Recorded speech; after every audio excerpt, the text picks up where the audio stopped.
Alright, that subframe is ready to rock and roll. We're going to start installing this sucker. The bees should be by in a little while, but I'm going to go ahead and get a head start on her before she even shows up. So let's see how far we can get. I'm going to install the subframe first as you see it, and then I'm going to start installing all of the geedunks on it once it's in place. And the reason for that is because it's so damn incredibly heavy when everything's assembled on it. And I also don't have the brakes and such separated from the transmission yet. So I figured it'd just be easier to put that stuff on little by little while it's up in the air on the car. And of course I can have the bees help me with that. Here's one of the first rubber gogies. That's going to go right in the top, just like that.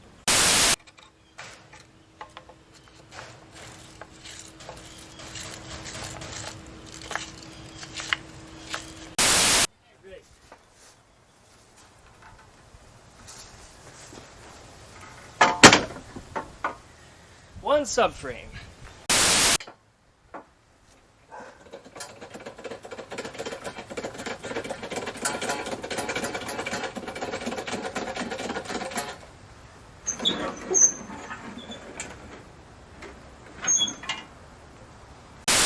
Alright, right here we've got us a 944 torsion bar.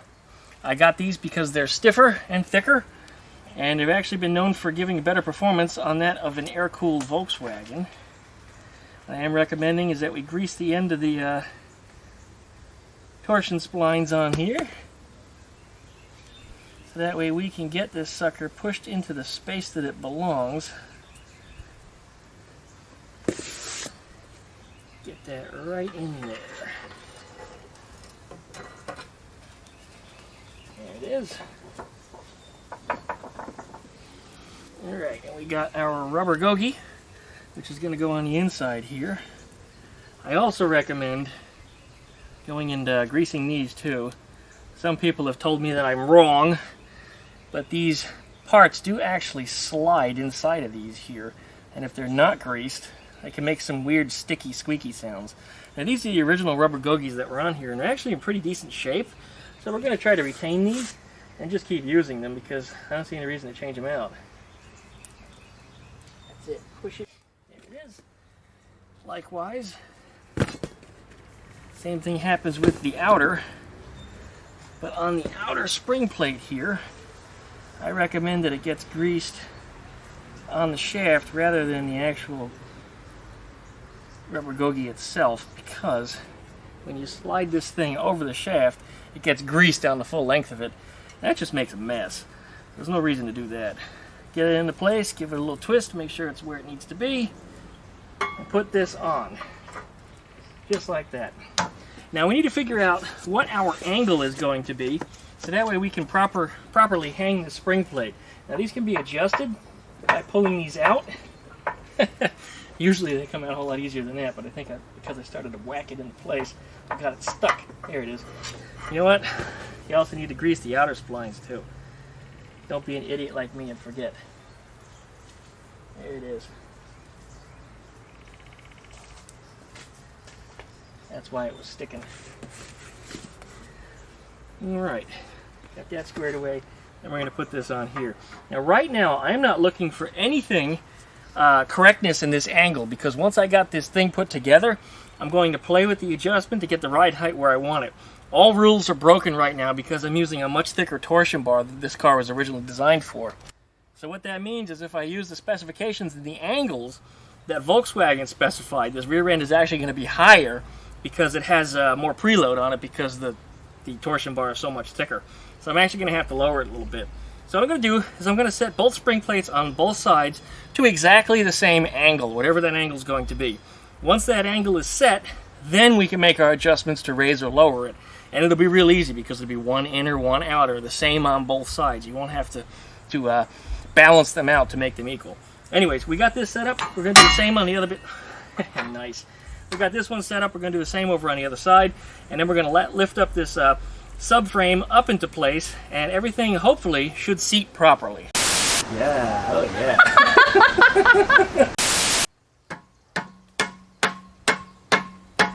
Alright, that looks pretty good. I'm just guessing right now, but I think the angle is about where I want it. It's actually just above the lower bump stop, and that's how we're going to set up the one on the other side. Our cover would go on just like that. I'm not even going to bother to run the bolts in it yet, because at this point I still have to make some adjustments. Let's put the other side together, and then we'll lift up the subframe and put it into place where it belongs. Hey, welcome back everybody to DuckmanCycles and VW Garage. I'm your host, the Duckman. And this is... Bee McQueen! Alright, we're going to be putting Ruby back together. You see she's sitting on her wheels right now. That's because by the time you watch the end of this video, she's done. That's right. Everything's going to be set up and ready to go on this car. So we're putting together the rear suspension. We got to put the engine, the transmission back in. The brakes have to go back together. Electrical, clutch, you name it. It's a mess. It's still all over the yard. As always, licky, likey, comment, subscribe, plug that dingle bell. You get updates every time I upload a video. Check out Bee McQueen up on duckshit.net. Hit up duckshit.net. You'll find all of the links to Bee McQueen's different social medias, her Patreon, her Instagram, her YouTube. She's very active on all of the above. You'll also find me on my other YouTubes, my Instagram, my Facebook group page, and a whole bunch of other stuff. So if you want to find us and you want to see what else we're doing on other places, please check out duckshit.net. Anyways, we'll be back right after this intro.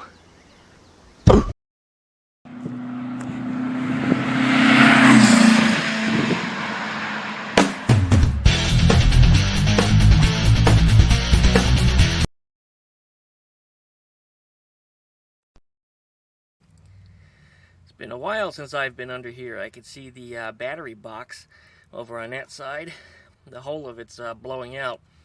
But actually it's been repaired on the top side with fiberglass, and to my surprise somebody actually laid carpet over the resin, so it's glued in. So I never even knew there was a hole in the floor.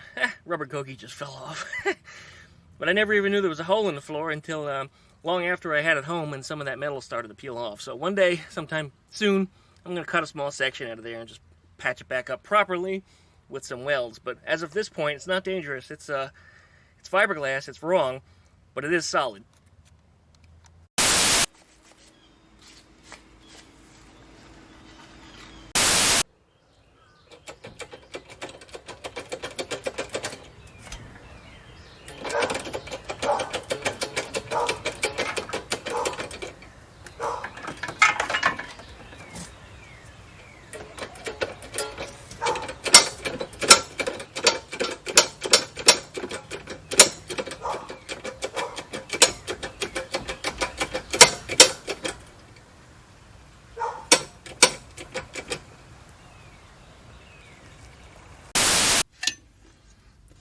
We got to put this plate up front.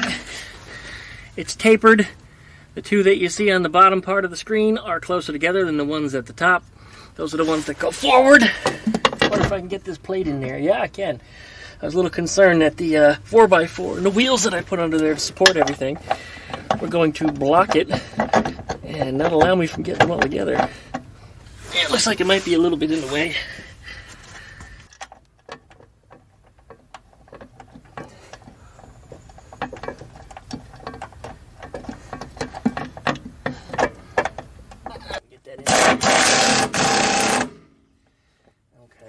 That is only temporary anyway, because I have to run the bolts around the outside.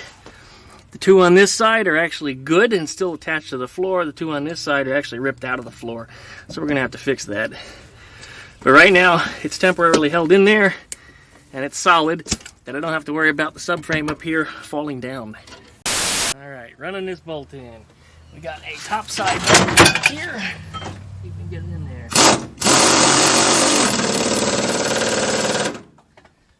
Alright, I did the same on the other side. Alright, we got us a body bolt right here. Let's hold the subframe up.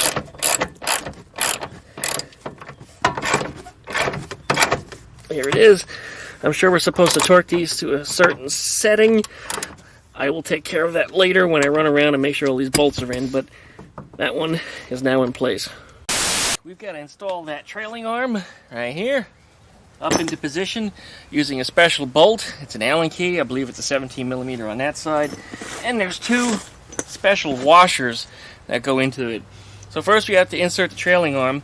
Then as you start to slip this in, you put the washers over it and then bolt it in the rest of the way. It might seem a little confusing, but it's a little weird how everything slots together, but that's just the way Volkswagen did it. This was actually all designed by Porsche because Volkswagen had to upgrade to independent rear suspension per U.S. law. It might have been a U.S. law thing. I think it was a law coming into place, if not anything else. So Volkswagen acted ahead. And they asked Porsche, who had jumped up from the 356 to the 911, hey, how did you do it? And Porsche actually designed what you see here, same as they did the original swing axle design that carried over all the way until 1968. 68 was also the first year for IRS, but only on automatic Type 3s and semi-automatic Type 1s and Type 3s. Buses, of course, got it in 68 also, but that was when the bay window bus came out, so that's kind of a different animal. Anyway, let's go ahead and throw this up in there. It's going to be a little difficult because I'm doing it alone.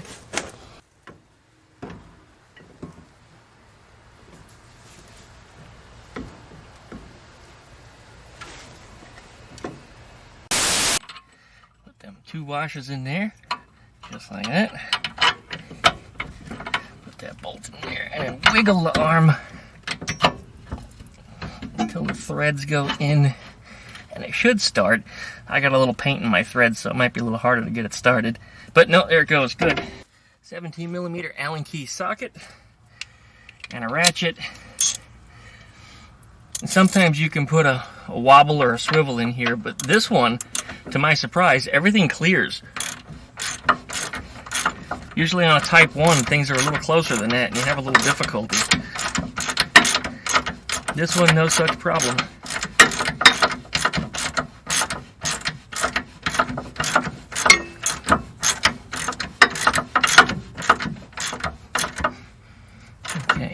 Don't want to snug it up because I'm going to have to pivot it.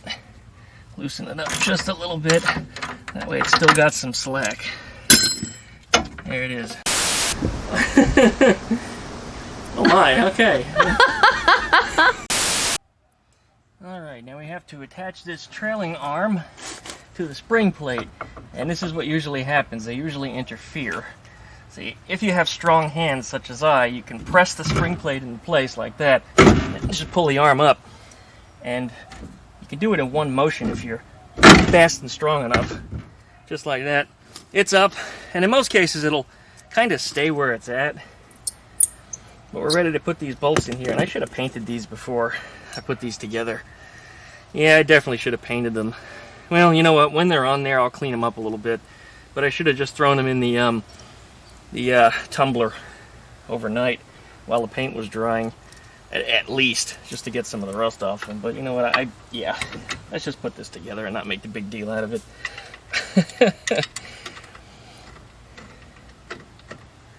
I like to put the nut on the back side because depending upon what kind of wheels you use, sometimes the wheels will come really close to this. So if the bolt is sticking out through the nut in this direction, you might make it a little longer and you might have to grind some of it off. So I try to force everything in the opposite direction. I'm having trouble getting this nut on here. Why is that? A little clearancing issue. Alright, well, we're going to come back to that bolt in a minute. It's close, it's just not the way it needs to be. There we go. Get that one in there. I see a paintbrush bristle. I got lost in the paintwork there. Good thing it's not a show car. I put this one through here.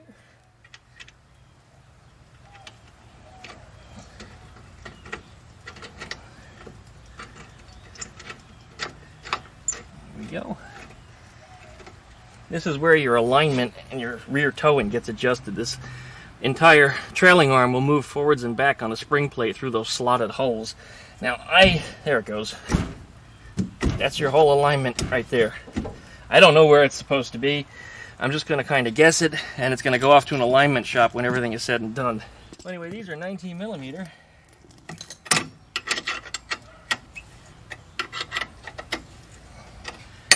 When the spring plate gets pulled in a little closer, I think the nut should be able to go on back without a problem. Yep, that was enough to do it. Just needed to tighten that bottom one a little bit. That's pretty close. Pretty close. Anyway, we're going to snug this up. We're not going to torque any of this down yet. This is all temporary stuff. and we'll make sure everything fits like it's supposed to, and then we're going to go from there. Alright, here's my shock desorber, and these look a little rough, but they're still in decent shape. When you push them down, they still grow back. So this one's still got some life left in it, no matter how bad it looks. I'm not going to replace these anytime soon. We'll just go ahead and stick this into position and run our shock absorber bolts back into the stock position on the shock tower. And then we'll show you what's going on the bottom, because the bottom's going to be different than what swing axle was before.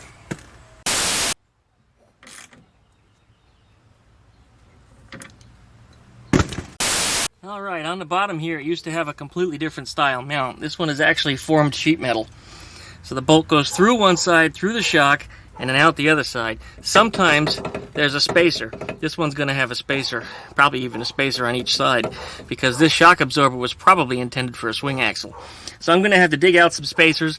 Even just an oversized nut that you can slide over is enough to do it, as long as it'll fit. You don't need to go too overboard on that.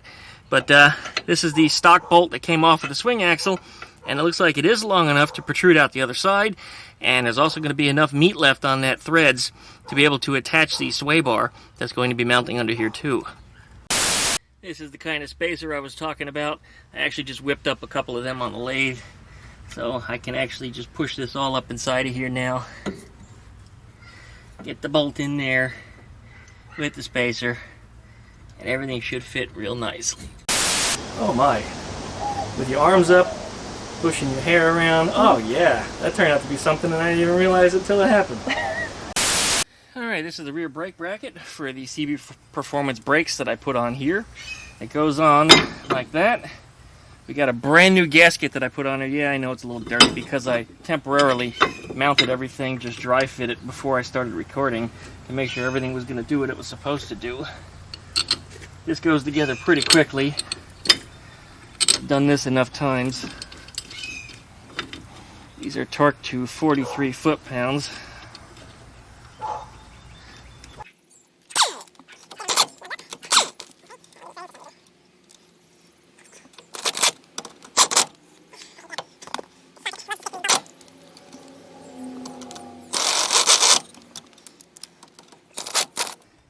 Now, if that wasn't the most wonky, out-of-order shit you'd never see in your life, it's got to be tightened to 43. I've already pre-adjusted this wrench. Come on, 43.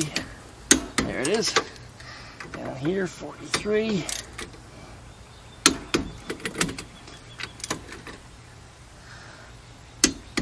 43, and the last one. 43. Right. Get some grease on the inside of the hub. A little bit on the shaft. Really, any kind of grease here will do, because this is just to make it easier to get apart the next time you take it apart. Right, one hub. Excellent. We've got one spacer. Goes on here just like that. Come on, don't be cockeyed. Come on. Went on crooked. There it is. Alright. Then we'll go on the axle nut. This we're not going to torque it just yet. But we are going to go ahead and just snug it up.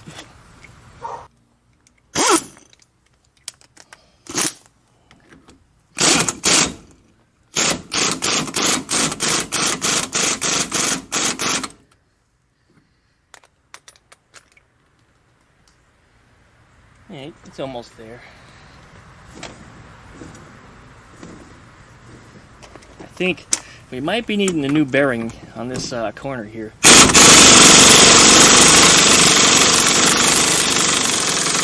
we go. Stop there because we're going to torque it beyond that.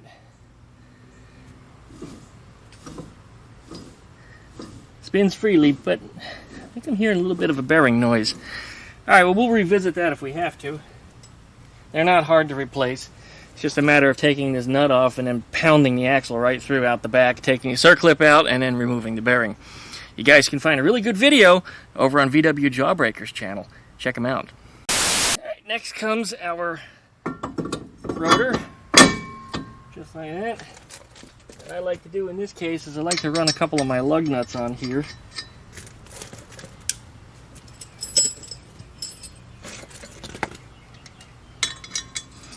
This will hold the rotor nice and tight up against the hub. There we go. Alright, now when I put the caliper on, everything's going to stay nice and straight and centered. Back you up. There you go. Caliper's going to mount right here on these little mounting tab. Here's the caliper.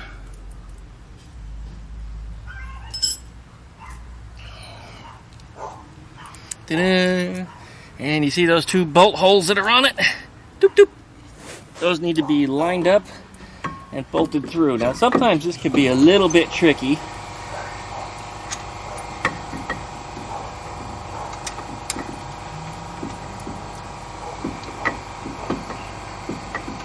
Because you kind of do it blindly. There's no way for you to get your eyes in between to see where this is going, but sometimes you can do it completely by feel. I think I just got one. And usually once you get the first one, the second one will fall right into place. Let's see, did it go in place?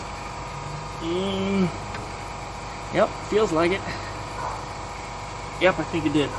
Okay, we got to torque these down also. Get them tightened up. And then we're ready to start hooking up some brake lines. But before we ever get that far, we still need to torque this down. And I'm also going to mount my wheel, because I have a little bit of a concern of fender clearance. And boy, that compressor is loud. I'm going to send you that image. This is how much she loves Volkswagen. As far as wheel clearance is concerned, I think we're pretty well off. It's really close, just like it was when we had the swing axle on here. But when the suspension compresses, the wheel actually moves away from the fender. Even with IRS, it does camber somewhat. So I think we're going to be okay. Once we get the weight onto this thing and sit it down on the ground, we'll see exactly what happens. But what we need to do now is finish torquing everything up on this side, figure out where our brake lines are going to be run at, and do exactly the same thing over on the other side. Alright, laying over here in the weeds that are starting to grow up is the transmission that we're going to use. This is from a Super Beetle Type 1. It's got the little hole drilled on top of the input shaft for a Beetle, because the coupler would normally be attached from the top underneath the seat. The Type 3, on the other hand, the coupler attaches from the bottom, so I'm going to have to drill a hole. Hang on a second. You know, it feels like there might already be one. But I'm going to have to drill a hole up underneath here. I'm going to look at that. Yeah, it's already got a hole. Okay, I don't remember these going in Type 3s also. Maybe somebody had this in a Type 3 at some point. But that's great. I don't have to drill anything then. This entire nose cone is going to have to be replaced, though, because this mount is actually wrong for the Type 3. So I won't be able to use that, so the nose cone has to come out. But the hockey stick here, the input shaft, the input selector, is drilled already. So that saves me a little bit of work, because I'm sure that's a hardened piece, and it's a little hard to hold something round like this and it drilled properly as well. But anyway, I don't have to worry about that. That's good news. That makes me happy. Obviously, IRS single-sided case. This is from a Super Beetle. It's an AT transmission. The gear ratios on this one are a little bit higher than they would have been in the Type 3 to begin with, which is good, because I think that first gear and second gear kind of seem not very useful to me, and they need to be just a little bit higher. This should be good. If I'm not happy with it, I've got about 5 or 6 other transmissions here. I've also got an AH, which is an older version of the transmission that has a much lower geared ring and pinion. I might use that alternatively, but for the time being, this is the one that's going in, and I think I'm going to be plenty happy with it. Alright, this is all assembled. Got the rear mount on there, got the front mount on there, it's clean.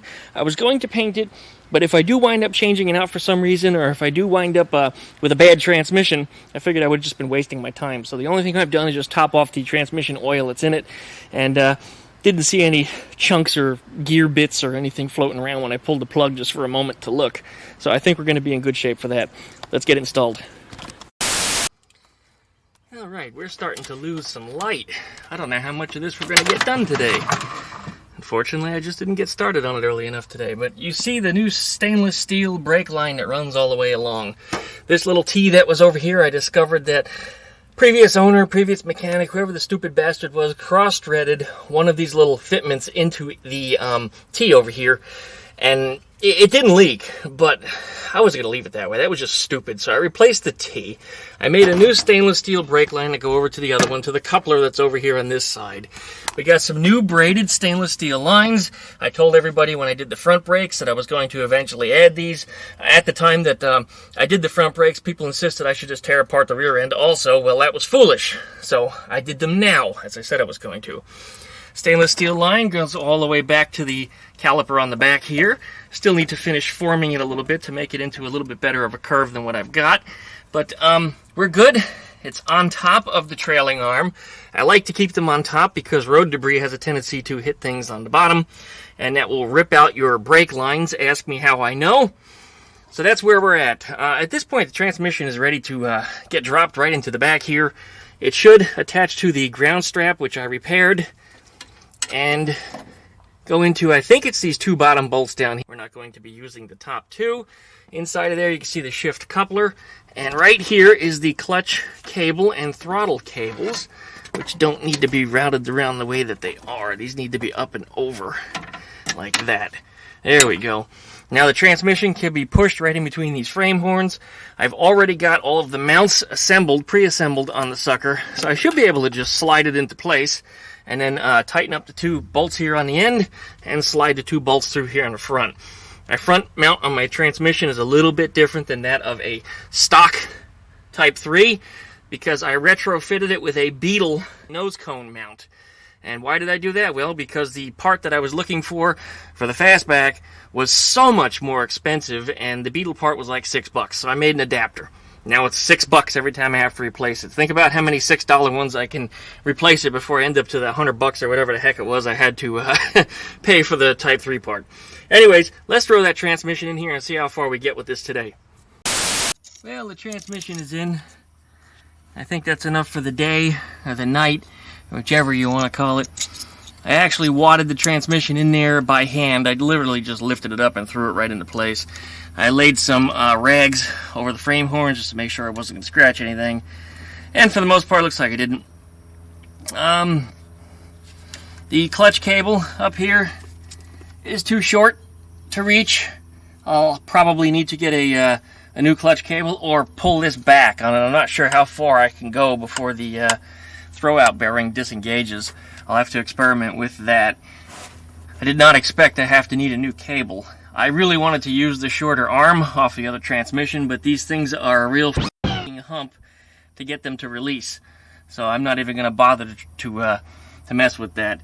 I've only been successful removing one of those once, and it destroyed the bushing and a whole bunch of other stuff in the process. So we're not going to do that. Alright, I got to finish bolting it in, but we're just not going to do that tonight. What I'm going to do is just go over the e-brake real quick and make sure the e-brake does what it's supposed to do. Then I'm going to put the wheels on and just roll the thing into the shed because it's supposed to rain tonight. I was really hoping to get this thing just running enough that I could roll it in there and then go through everything tomorrow, but yeah, that's just not going to happen. The next day. Alright, over here in this box I got some brand new axles. Here it is. With brand new rubber gogies on the ends. I've also got some brand new CV joints. You can see them right in the box right here. I've already got them packed with grease. It's something I handled previously. If you'd like to see how to pack a CV joint, I've done that in a previous video. You can actually check that out. It's up on my YouTube channel. There'll be a link down below in the video description. So please check it out if you're interested in packing CV joints. Anyways, I got to put these on the end, and I have to put the little sword clip back on there, but that's not a big deal. Then we'll get them mounted up on the Fastback. Pretty cool stuff. Almost forgot to mention, I went out and bought a brand new 12-point bit. This is a triple square, it's also known as, literally 4 square patterns made 12 points for the bolts that are typically expected to be found on most Volkswagens and Porsches. And to my surprise, when I got the bolts, they were regular Allen key style 6mm. So I didn't even have to buy the stupid tool, and I'm actually much happier with these anyway because these don't strip out the same way these do. I don't know why, but even when I use this tool properly and I don't over torque it or anything, I get probably about 3 cars worth of CV joints before I got to replace the tool. It gets destroyed. It just chews up those little pieces inside the bolt. Usually the bolt goes first and then the tool goes next. Sometimes to extend the life of this tool, I'll actually cut off about 5mm of it because there'll be more teeth left, and then I'll get a few more uses out of it. But yeah, that's not what we've got on here. Yep, 6mm Allen key. Well, we'll do it. There it goes. All right, we've got my brand new CV joints and axles installed in here on both sides. There they are. I made a little bit of a mistake when I put them in because I had to repack these CV joints, and when I had them off the axle, I actually installed them backwards. They are tapered. One side is a little bit bigger than the other, and I managed to put the big end on the wrong side, so when I went to bolt them onto the vehicle, the CV didn't slide into the cup like it's supposed to. Instead, it was surface to surface, and then it made the axle look like it was entirely too long. Anyway, that's fixed. I just simply pulled it off and turned it around once I realized what I had done. Oddly enough, I've never done that before in my life. It was the first time I ever had them backwards, but we're good now. I've got to install a throwout bearing, and this is not something that I'm proud of. This is, as you can see, made in China. I generally choose the German throwout bearings. This was a $16 one. I like to get the $30 one. You say, why? Well, the German ones just last a lot longer. So this is probably going to be a mistake, but this is all that's available to me right now. If I want to drive the car, that's the only way I'm going to be able to do it until I get one of the other bearings here, which is probably going to be sometime next week. So the engine I know is going to come out again sometime in the future. The next time it comes out again, we'll just replace the throwout bearing. The old throwout bearing that used to be in here, we couldn't use. This is a newer style transmission with a different throwout fork. Everything in this is just different, so I had to replace that. Here's my old throwout bearing. This works with a different style of fork. A lot of people said that this is a junky old bearing. No, this is actually a proper, made in Germany, Sachs bearing. Yeah, it does look like it's rusty or something. It's actually dirty. This is just clutch dust that's on here. This bearing is actually only about a year old. When I turn it, it doesn't seem scratchy, it doesn't seem rough. There's no reason I couldn't use this one again other than the fact that it does not fit in here. But you know how it is, all the comments that I received in the last couple of videos all come from internet experts. Everybody that knows how to operate a keyboard but never replaced a throwout bearing in their life. This is the new one. You can see the difference in the mounting style that's on here. This one has the separate clips that fall out. This one has the ones that are attached in the springs. So yeah, this is completely different. And also, this is going to require a little bit of a different setup when I do the clutch install. We'll get to that when we actually install the engine, which will be later in this video, but we'll talk about that. You notice the surface of these bearings is very different, and that's going to be why. If you put this bearing, or even this bearing, with the wrong style of clutch, what happens is the bearing will explode. The first thing you'll notice when you put the engine together, and yes, I've done this, is the clutch pedal won't feel right. Where previously it was adjusted just fine, when you get the engine in with the wrong clutch plate or the wrong throwout bearing in, the clutch will either feel sloppy loose or it'll feel like it's unusually tight and require you to make a really, really big adjustment on it. After you make that adjustment, then the throwout bearing will actually explode because it never leaves the pressure plate like it's supposed to. And it'll spin around continuously, and eventually it'll just wear itself out and blow up. And quite literally, yeah, it blows up. All the ball bearings will fall out of it, and they'll all be laying down inside the bottom of your bell housing. I had that happen to a friend of mine somewhat recently. In fact, it happened on a white Beetle too. I did it. That's the first time I ever experienced mismatching the clutch plate and the bearing. And it happened to me right here in the yard. I didn't even have the white Beetle that long. It lasted like a day or two and it blew up. A friend of mine did it in this 59 Beetle, and he drove all over for weeks. And then finally it blew up when he was on the interstate. He heard this unusual sound and the clutch pedal didn't feel right. And he managed to get the car home, running through all the red lights and everything, keeping it in gear. And yeah, he made it home, pulled out the engine, and the ball bearings rolled everywhere in his garage. And I remember when I walked over into his house, and I saw all the ball bearings all over the floor, and I said, what the hell happened in here? And he explained what happened. And of course, I was very familiar with the issue. So anyways, this is what we're doing. This one goes away. I'm going to actually keep this. There's no reason for me not to use that again somewhere else. And this one is the Chinese one, which will get replaced sometime in the near future with a proper Sachs part. But this is going to get us operational today. That's the exploded bearing. I just happened to find it by accident while I was working in the garage. That's the piece that came right out of there, and all the ball bearings that were behind it went flying all over the place when I pulled the engine out. Anyway, yeah, I did it in my driveway too, which is a really steep driveway, and all the ball bearings rolled down the street. What a mess that was. But that's what it looks like when it comes apart. I don't know where the rest of it is, but I'm sure it's around the garage somewhere. Irrelevant to the project. We're just going to keep moving. Okay, it's time to put that engine in. I think the car is a little lower than it used to be. The rear suspension wasn't adjusted yet to the proper ride height that I want it to be yet, but it was really hard getting the engine underneath the rear valence. I had to put a jack up underneath the car and lift it up just an inch or two. Anyway, it fit under there at that point where it used to always just make it. So I'm probably going to have to adjust the suspension to make it the way that I want it. But now that we're here, the only thing left that I need to do before this engine goes in is grease the splines on the input shaft right over here. So we're going to do that right now. I got a little bit of grease here.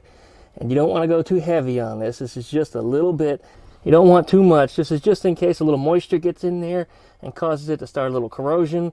It also helps to stop the clutch from freezing to the splines. Ask me how I know. Eleanor's engine had to be pried out with a crowbar, and the clutch actually was destroyed in the process of removing it. Nonetheless, I did get the engine out, but we're not going to have that happen to this one. But this ring that you see here in the middle of this pressure plate needs to be removed. Otherwise, it's not compatible with the later model clutch that I have on there. And these guys just pry out of place. There's really nothing fancy about them. They just pry out. And as I said, it can't be here with the later model throwout bearing. Early model's fine, but the later model is a no-no because that will cause your throwout bearing to explode. Right now I can't get around the other side of this thing to pry it out. They usually come out pretty easy. Uh-oh. I saw a ring fall down inside, and of course now Boomer's biting my head. Damn it, Boomer! Ow! That's my ear, you bastard! Come here, you. Oh, no! You be a good boy. What are you doing? You're hurting me. Don't hurt me while I'm working. Go away now. Go. Get. Hey, there's the ring that fell down the inside. I reached in there and fished it out. Not a big deal. It's just one thing's for sure, you don't want it to be inside of there. And I'm getting attacked again by a duck. Unbelievable, he just won't let me work. Yeah, look, now that he's on camera, he's going to pretend like it's not happening. Boomer, be good, you. You gonna be good? Or you gonna be a jerk? I vote for jerk. Yep, you're always a jerk. Be nice. You poop bucket. And there's what the pressure plate would look like without that disc there. Yes, that's normal. Yes, it does look unfinished, but that's the way the late model bearing works. And one more time for reference, there it is. That's the center of the pressure plate that came on out of there. If you got one of these in the middle of your pressure plate and you are going to be using a later model throwout bearing, this does have to come off. All right, let's get this car together. The engine is in. I had a little difficulty getting it in there because some of the splines that were on the transmission input shaft had a little bit of rust on them from sitting out in the yard, and I did not clean them up adequately enough. I thought a wire brush was just going to do it. I probably should have hit it with a wire wheel instead. But the clutch just would not slide over the input shaft. It would teeter on it. And I kept thinking it was because the splines weren't meshing, and that rather they were going end to end. And that does happen sometimes. So I turned the engine over a little at the crank and then attempt to push it in. I was still having the same issue. So I pulled the engine back just a few inches, put another clutch plate in there, and gently tapped it into place. It took more force than I should have to get the thing to slide over the input shaft, and then I just pulled it back out and it came out rather easily. At that point, I pushed the engine back in, and boop, went right into place. So that's all it was. It was just some crud in the splines. No big deal. All right, well, we are here. We're going to finish hooking up some of the wiring, some of the little piping, the fuel lines, the throttle cable, and I'm probably going to have to resynchronize these carburetors, which will be the first time, I think, in like a year or two. Those CB Performance linkages that are on here are just incredible, absolutely incredible. They have performed very, very well and have not needed any adjustments whatsoever in the time that I've had them installed on here. But I did make a couple little changes to the accelerator pumps and how and when they come on and what volume is that's delivered. So I need to make sure that they get resynchronized accordingly because they've been messed with. Anyways, oh, look at that. My dipstick is right here. I guess I can put that back in. There it is. Okay, well, we'll keep on bolting things tight, and hopefully we get this thing started very shortly. Well, before we try to start it, I'm going to have to get in there underneath the back seat and reconnect that battery. All right, I think we've got everything in there. It's time to test start it and just see what happens. All right, here we go. First thing I notice, gas pedal feels like it's got too much slack in it. I have to snug up the cable, and the clutch, well, it feels like I'm stepping on air. That's definitely going to need to be tightened up also. Let's make sure we're in neutral. Turn on the ignition. Listening for the fuel pump. I hear it buzzing. That's good news. Give it just a few seconds to fill the carburetors full of fuel. The car's been sitting a couple days, and I had been pumping the throttle on it, so it probably dumped some gas down. All right, let's see what happens if we try to start it. There it is. This car is always started up nice and easy. All right, I don't see any fuel leaks. That's good. Nope, nothing.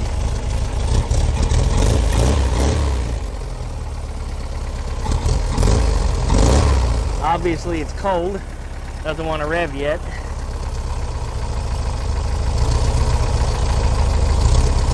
We're not returning the idle properly here. I'm going to have to check the linkages here on the carburetors. Of course, I got to resync them anyway. The good news is it's running. It's just cold. All right, well, Ruby is looking pretty good. She's running quite well. I decided I'm just going to let her sit here to warm up for a little bit. But while I was waiting for that, I stepped on the throttle, and the throttle pedal feels a little weird to me. The clutch also feels different. But I've got a longer throw-out shaft on there than there used to be. The lever, I should say, is about an inch longer than it used to be, which causes the pedal to be softer. So the whole engagement and disengagement of the clutch just totally feels different than it used to. Now, I'm not saying there's anything wrong with it. It's just not what I'm used to. The throttle pedal, I don't understand it though. It feels softer than it used to. But when I looked underneath at the Bowden tube for the throttle, it was formerly tangled around a whole bunch of other crap, which might have made it stiffer than it needed to be. So it's fixed now, and the pedal just feels weird. So it's going to take a little bit of adjusting for me to get used to that again. I did go ahead and bleed out the rear brakes. I didn't show that on video. I've made so many videos of bleeding brakes before. Yes, Delmont has even joined me with a few of them. But just letting it warm up for a minute. We're going to go take it for its first test drive. First thing I noticed is when I backed it up a little bit over here and drove it forwards, the shifter still doesn't feel quite right. And I got a feeling that it's not a fault of the bushing or the coupler or the transmission or anything else that I've replaced as of recently. I got a feeling that I've abused it by smashing around the shifter, and I probably either bent the rod or I bent the shifter itself. Just whenever it didn't want to go into gear, I would get a little rough with it. So I think I might have tweaked something just a little bit. Whatever it is, I'll find it, I'll figure it out, and then it should be just fine after that. Well, let's go ahead and take it for a ride. I'm looking at just how low this thing is. It's way lower than it used to be. I'm probably going to wind up raising this up. I don't know what I'm going to do here, but I'm looking at how low the exhaust pipe is from the ground. It's about that high. So it's probably going to scrape when I go in and out of my driveway. So I don't think I'm going to leave it this low. But it'll be a good test just to see how it drives, and we'll go from there.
we are back. Overall, I'd say that the ride was a success. Things are working. Brakes work, clutch work, throttle works. Shifter is a little bit weird. In fact, the clutch is also a little weird because it's just set up differently. The throttle cable, I don't know what's going on with it, but it just feels different than it ever did. It works fine though. I mean, I don't see anything wrong there. I think I sorted out the parts, and what I'm feeling is how it's supposed to feel. So I'm good with all that. So I would say that all this work and all this upgrade is good to an extent. I'm going to have to definitely raise the rear end. It bottoms out way too easy. As cool as it looks, it just bottoms out way too easy. One of the other problems I've got is when I go in and out of the driveway, that exhaust pipe is less than an inch from the ground. And I tried to video that, but the e-brake that's on here is only locking up to one side. And the reason for that is, while I was working on this car, I broke one of the e-brake cables. This e-brake cable is about 25 years old. I bought it way back then, and when I was a kid, I accidentally whacked it, if I'm not mistaken, with an angle grinder or something, and I damaged the cable pretty badly. It came out of my Beetle. I never actually finished the car, so I pulled all the disc brake set back out, and it went into Ruby all these years later. Well, the cable was still serviceable, so I put it in, but anyway, it was right at where the two cables come together. The inner and outer wire goes into the tube. It was right at about that joint, and it was bending back and forth, and as you know, you bend metal back and forth so many times, it'll eventually fatigue, and that's what happened. It fatigued and it broke, and that's the end of this cable. So I've got a new one on order. To my surprise, I was thinking they were going to be hard to find because this was a CB Performance brake kit from 25 years ago, but it turns out this brake cable is actually just something I can get from Empy, and that's a good thing. A little expensive though, but nonetheless, I'm going to have two brand new cables, and we'll install them both. I don't even know if I need one on the other side. I probably don't, but got it anyway. All right, welcome back. Whoa. First impressions, having taken Ruby for a ride. She absolutely rides like crap. We're talking about a rough ride. The thing just bounces all over the place because she's entirely too low. I'm going to have to raise up that suspension, and that'll be in a separate video. We're going to talk about that upcoming, and we'll demonstrate how to adjust the rear torsion bars to either raise or lower your air-cooled Volkswagen or Porsche 924, 944, 911, or even, hey, 356. We'll be talking about that in an upcoming video probably next week. We'll see what happens there. Anyways, we're going to keep tuning on this car, keep working on this car, and keep going from there. But for now, you want to check out duckshit.net because you want to subscribe to Bee's new YouTube channel. You want to find her up on her Instagram, and you also want to check out her Patreon. And do the same thing for me, guys. I've also got several different YouTube channels. I'd like for you to subscribe over there. Bee is appearing on them now. You'll find her there just the same. If you'd like to throw me a bone, hey, hit my rum and cola donation or throw me a bone over on Patreon just the same. I really appreciate it because the parts and things that I put into this and the new tools and the cameras that I have to buy, that stuff's been a little bit expensive. I'm doing the best that I can to give you guys good quality videos, so I really appreciate it if you support me too. Thanks you guys for watching. As always, anything you'd like to share today, Bee? Nope. Nope? We'll see you guys next time.